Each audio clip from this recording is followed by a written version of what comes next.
Shedeur, do you plan on hosting a workout prior to training camp with teammates, or are you going to attend Deshaun's? What do you mean attend Deshaun's? I think he's having a workout for teammates. South Florida. I just think that was just a question to try to start something, honestly. No, it really isn't. I think we're a team. If one of us chooses to do something, we all going to do it together as a team. It's not no individual thing. So that's the thing. Like the quarterback room, like we all connected. We all cool. That's the difference. Like we all cool. We all communicate with each other. Hey, there's nobody's single individual idea because that creates separation with, okay, now what receiver's going to show up for this guy? Nah, we all a team. We all going to come as one. We all going to get together as one team and get the things done. Because then that's what that causes separation and just a messed up vibe. And it's like, that's not really what we own this year. We own, like, being a great team.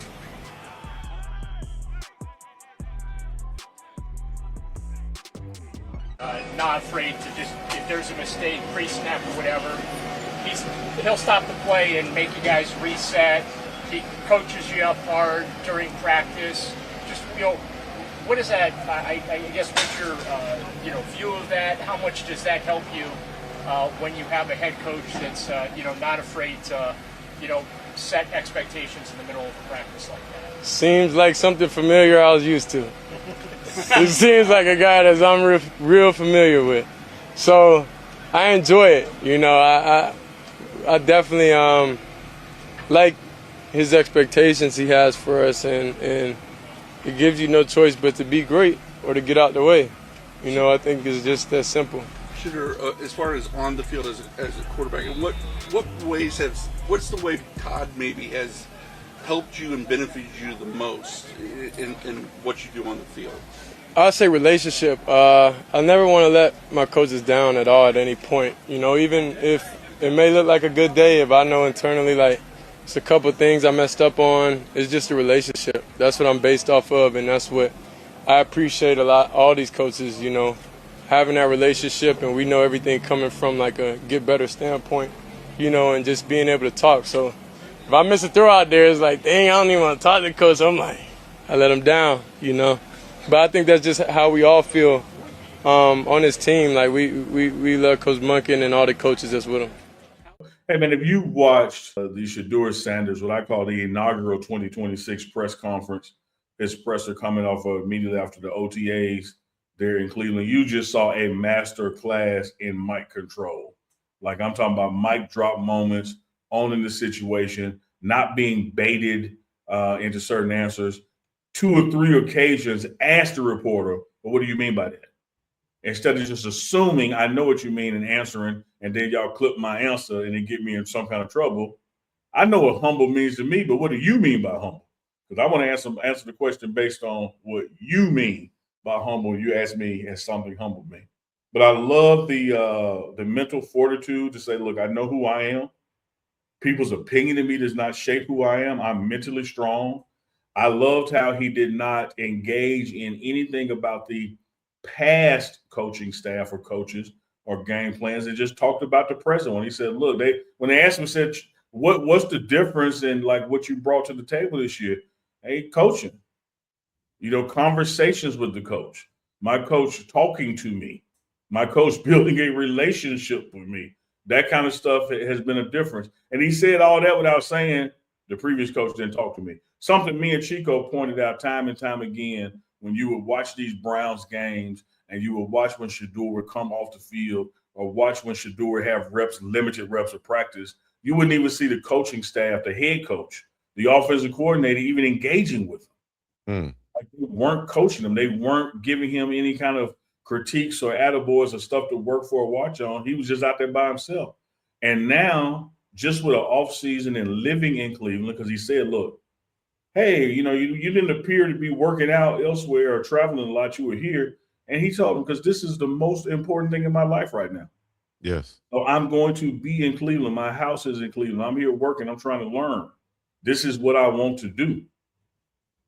And he did all that. And I really want to point this out to the younger athletes who are out there in the portals now, later to come. You can talk positively about where you are without talking negatively about where you've been. Now, he's still with the Browns. but he said not one negative word about the previous coaching staff. Not one. That's an Atlanta problem now.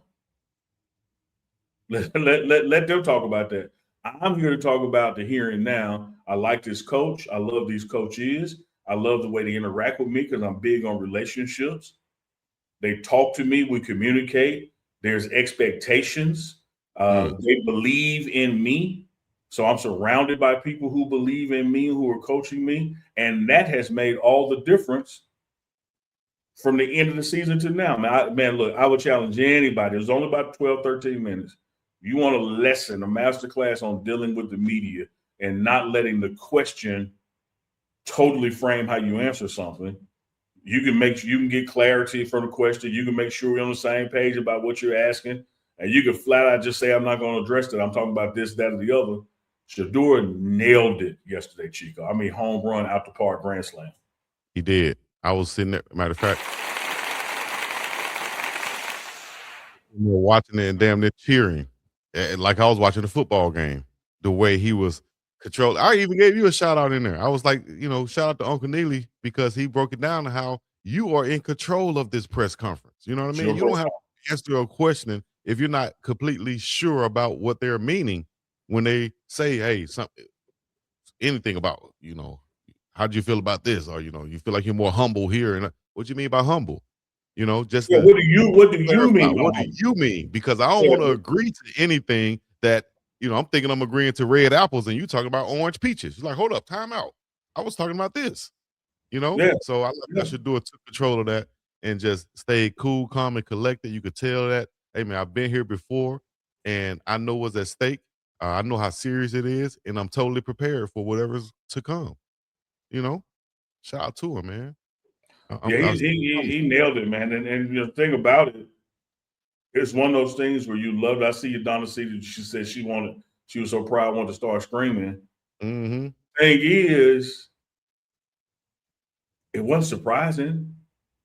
Like we know him, we know what he's gonna do, and what you saw on that podium is the same command he's gonna have when that photo breaks and he brings the troops to the line. All this dude needs is opportunity and to be surrounded by a belief system. And I don't mean this mythological belief like, positive energy. That does have its place.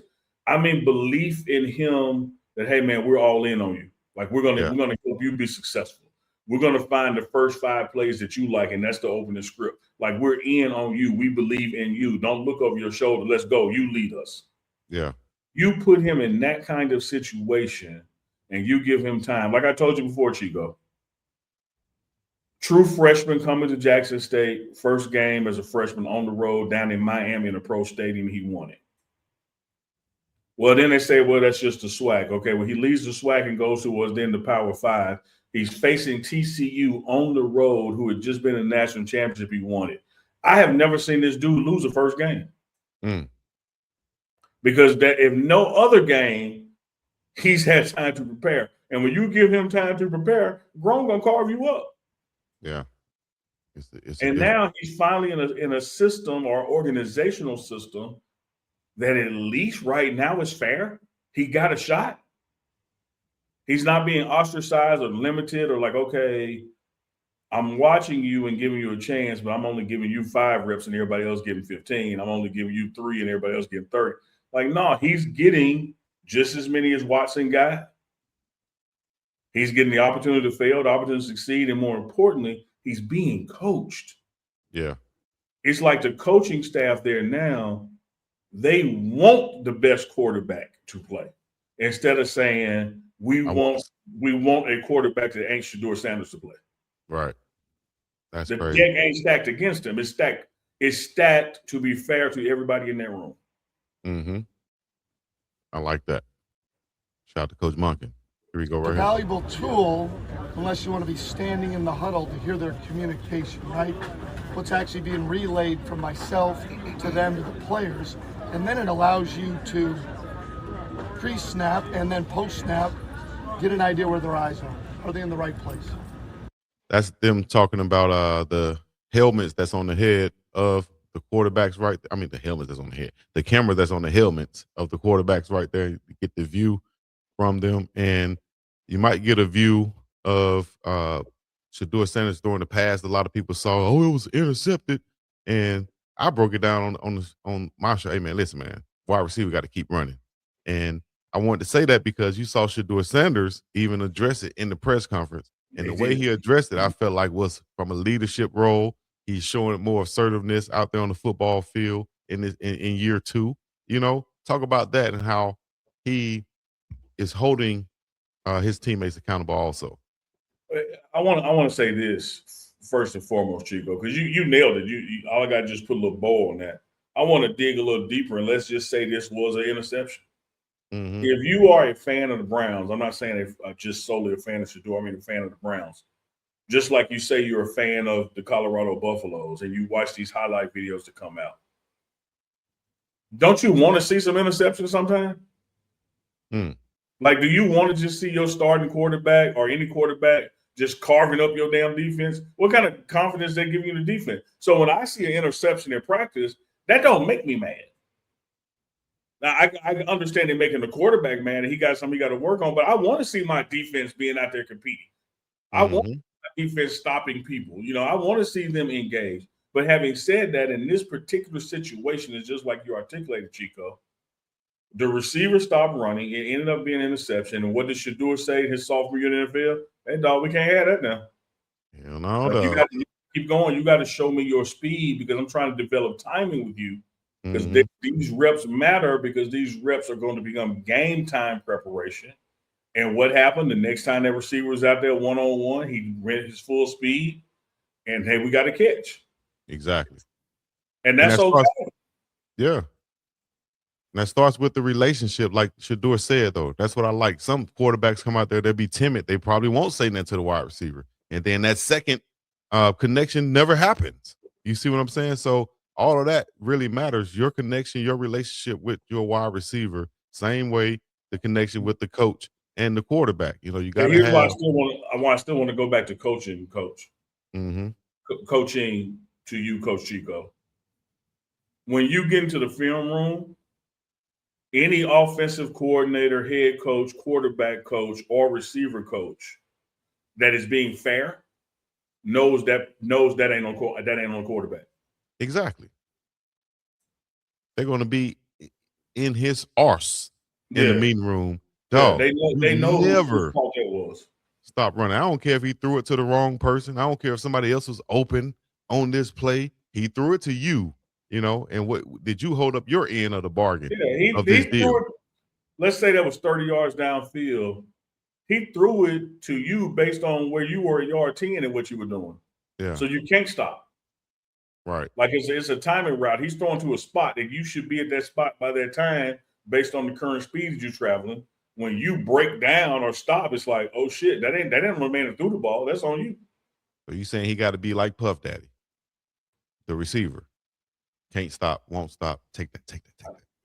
All of that matters. I didn't know where you were going. All of that factors in. You can't stop running, won't stop running, and you got to take that. When the ball is in the air, you got to go up and take that. There's no way you ain't high point this ball right here. I don't know if it's been enough time gone by that we can say Puffy and take that in the same sentence yet. So I just tie in a Puff Daddy reference to this. Be quiet. I go with Uncle Luke. Don't stop, get it. I can't go to Puffy and take that. I go with. But you got to go up a high point this ball. You got to turn into a DB right here. There's no way. Chico, I try to ride with you, but I can't. But in that situation, I'm like Trey on the Boys in the Hood. Chico, let me out, dog. I can't ride down, take that boulevard with you. Gotta take that, dog. Let the man keep running, man. Keep running. Can't stop, won't stop. Damn. That made me mad, boy. What? I had a shout out to my former receivers coach, one of them at UAB, Richard Moncrief, who played quarterback. He was Michael Vick before Michael Vick. I always say that. Played quarterback at Clemson back in the day. You might remember him, Unc. But he was my receivers coach. He used to say that right there, dog. Man, your ass not stop running, man. All we do is run, and catch. What the hell you stop running for? Here's Shedeur once again. First practice outside here with Todd Monk. Practice was great today. It's a lot of new energy. It's a lot of great new players we have, and I'm loving what we're doing. Loving what we're doing. Hey, one more thing. When he said the energy needed from the community and the media, you know, he challenged them to be more positive. Like, you guys want to see winners. You want to win, right? Maybe you guys need to come help with that winning attitude and infuse some positiveness to everybody around here. Y'all been losing forever. Do something different. I loved it, Chico, because one, it needed to be said, and two, it exposes the people who are there who are not believers. Because you have to understand this. When we're in that Colorado press room with Coach Prime, and you got people who got Buff in their name or Herd in their name or Stampede this or anything that means Buffalo in their name, that don't mean they with you. That don't mean they want you to be successful. Some people want things the way they used to be because the way they used to be, they had certain access and power. And so, for one, he's exactly right. Let me put it on y'all. Y'all are part of this team. Y'all are part of this Browns community. Y'all should also be more positive toward us. Now, what's going to happen subsequently in these coming weeks, you jokers that don't get more positive, I know you weren't with me. I know you weren't with me. My dog out here playing chess, not checkers. You feel That's right, me? man. Like, you can't be convinced of that. Like, there's some people that do not want the Browns to win because negativity gets more clicks than positivity. A bad story, a negative story on Shedeur gets more views than a positive story. CNN, NBC, all them jokers, they don't report how many planes land safely today. They all gonna run out there on one crash though, because that's what gets the news. Yeah. But he said to he being Shedeur, my mental fortitude. I don't bug that. You ain't finna tell me. How you gonna tell me about me and make me believe you? Let me say that again, Chico. Let me say that, Chico. That was Damn. How you gonna tell me about me to such a degree that I believe you and not me? No, I'm living way. I'm living the old wrong girl way, Chico. dog. I had to tell old girl Chico. Where you tell her, Unc? I said, look, babe, let me help you out. I've been knowing me all my life. Your little friend's been knowing me 6 months. Stop getting advice about me from your friends when you can just ask me. Bar fact. Who know me better than me? Them or me? Just ask me, dog. Yeah. That's crazy. Like, Shedeur was just on point. You saw Coach Prime respond and say, young king, proud of his son. Yeah, I asked him on here when we had him on the show about preparing Shedeur about situations like this. When he was young, he said, yeah, he did. He's been around me for the longest. I've been handling media for the longest. Of course, he picked up and he's put him through things to have him prepare for situations like this. So to be a father, to see your son handle the media like this, dog, it had to make you super damn proud, at the end of the day. I am, Chico. I'm telling you a story. I am not taking credit. I have nothing to do or very little to do with Shedeur Sanders' success behind the microphone. He was good at that when I met him. But I'm going to tell you what happened in Jackson State. When Coach Prime put together what we used to do at the time until the players started hating, these sideline interviews during the game, he told the players, he said, here's what we're going to do. Neely going to come after you after a big play, and he going to get y'all thoughts on it. Live, in the moment, not broadcast live, but recorded right there in the moment. And everybody loved it. He said, whoa. He coming to you when you give up one too now. So he looked at Shedeur. He said, so Shedeur, when you throw that touchdown pass, by the time you get off the field, he going to be there with the mic and camera. But when you throw that interception, he going to be there too. And let me tell you what's not going to happen on this team.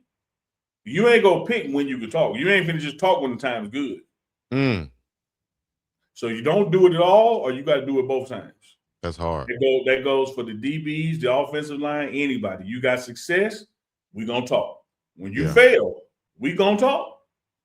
And so this dude was raised like this. It ain't nobody in that Cleveland media that has got the capability of rattling Shedeur beyond how his own daddy unraveled him practicing and raising him. Look at that smile. That's easy to him. Right. He looked forward to it because you can't make him doubt himself. That's right. And he has nothing to hide. So when you ain't got nothing to hide, you can't doubt yourself, and you know it's your press conference, not their press conference. Man, we can do this every day. Every day, all day, and twice on Sunday. You heard me? Put a 2 in the chat. Put a double S2 in the chat. Matter of fact. Then Danny finally showed up, $5 super chat. Appreciate then Danny. And yes, then Danny, this is live. Yep. We got a couple of super chats we're going to get to, but also Shedeur said something that we've said previously on the show also, Unc. He said, keep those 12 jerseys. That's like a real life damn stock, dog. And the value is going up because what? I can't fail. I have to succeed. Dog. When you have a mindset and a mentality like that, dog, that's cold-blooded. You don't have too many people out there even will say that out loud. You know? Because they don't truly believe in themselves. Say that again. Yeah, I'm going to tell y'all right now, the morning run with BiggDoggChico and Uncle Neely is going to be successful. Because can't nobody stop it. Because what, Unc? Can't nobody stop it but us, and we ain't even stop. Take that. Dog, you come on. That take you just going too far. I want to, Chico. I want to ride with you. Like it's too soon, Chico. Like the wounds are fresh out there. These people, man. You know what? Yeah, like, come on, man. Like Wimby just failed last night, dog. Can we grieve? Can we heal? Said can't stop, won't stop. Every time I hear can't stop, won't stop, I just think about somebody dancing with a little shiny suit on. Can't stop, won't stop, and then just stop right there. Okay. All right. Because the morning run can't stop and we won't stop. Stop right there. You ain't got to add into taking it. All right. For sure. We won't stop and we're going to keep going. So if y'all have any brands or businesses or products y'all would like to promote and partner with us, all you have to do is holler at us, dog. We'll have you right here with the morning run because we ain't doing it but going up like a rocket. The morning run live. They call us TMR. Let's get up and out of here. Peace and peace.